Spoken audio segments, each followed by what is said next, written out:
Hi everybody, it's Lynnea. I am excited to be kicking off this 4-day event for Miss Ink Stamps. There is a brand new video team being introduced to you over the next couple of days, and I'm excited to be the first one to share my video today. So in case you don't know me, I'm Lynnea, and I have been making cards for quite a while. Today I'm going to be creating a card with some of my favorite Miss Ink Stamps products. I have been a longtime lover of Miss Ink Stamps. From their very first release, I have been using their products. So I'm going to be using the Alice background stamp, the Alice stamp set, and the Wonderland Wisdom to create a fun and simple shaker card. I am excited to be on this video design team, and what you can expect from me are some simple designs with a little bit of pizzazz. So I like to take simple, easy to reproduce designs and kind of put my own little spin on them and bring a little bit of extra sparkle or sometimes shine, or today I'm doing a shaker card with a simple background. So I have taken the Alice background and I have mounted that in my stamp platform. I have a little bit of removable adhesive on my panel just so that it doesn't shift around in my platform as I'm inking up the background stamp. And I'm going to be using a clear sticky ink to add some ink onto this stamp. And then I've added some white embossing powder and heat set that. Now I'm going to use a little bit of ink just around the edges to create some depth and dimension. I stamped onto a light blue piece of paper so that I don't have to do a lot of work. Just a little bit of ink blending is going to provide some definition and distinction of color. I stamped out a couple of images from the Alice stamp set, and I'm just going to color them with Copic markers.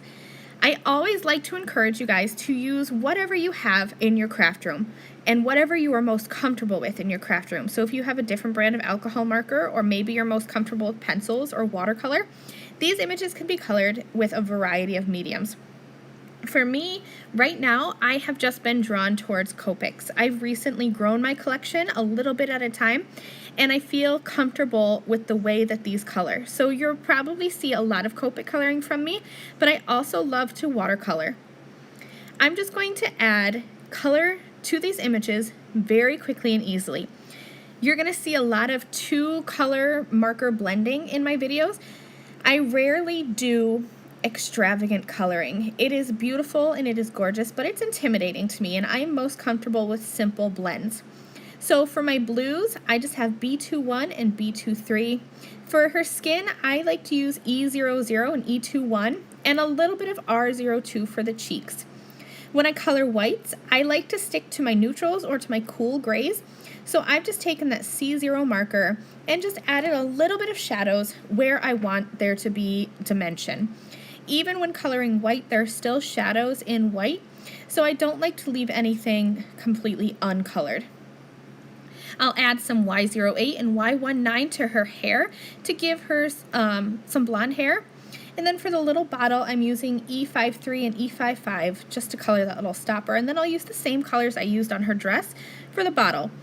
I did group all of my markers together at the beginning of the video, so if you wanted to grab a screenshot of that, you definitely could, so that you could have a quick reference for the colors that I used.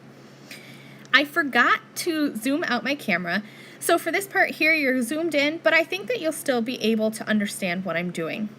I die cut a scalloped frame, and this is going to be the basis for my shaker card. I added some double-sided adhesive all around that frame, and then I'm just going to peel off the backer paper, and I will add a piece of acetate onto this frame. From there, I took some double thick foam tape, and I added that all around, and you want to make sure that the tape touches each other. You can see up there in my top right-hand corner, I didn't make sure my tape touched, and so I had a little bit of my shaker kits falling out, which is okay. All I did was just stick a little piece of foam tape in there afterwards. Now it's time to add my shaker pieces here. I chose to just use some white little balls here, and I have kind of like a medium sized and then a little sized one. I'm going to add enough so that it fills up probably about a quarter of my frame. And then I will add my heat embossed and inked background panel onto that. And there's a fun little shaker card. Quick and easy to do. All I have to do now is just add my elements on, And I also stamped a sentiment. This is from the Wonderland Wisdom stamp set. This is one of my favorite stamp sets from the Alice release. You can find a sentiment in here for almost any occasion. I'm going to create a banner edge by cutting up the center of my cardstock, and then from one edge to the center, flipping over my strip and cutting from the other edge back to the center. I will add my images onto the shaker card with foam squares, and that completes my project. So thank you guys so much for watching. Down in the video description, there is information because there are giveaways today and for the next 3 days as we introduce the rest of the video design team. And then there's one grand prize giveaway as well. So check out the video description below for all the information on the giveaways. Thank you guys so much for watching. See you soon. Bye.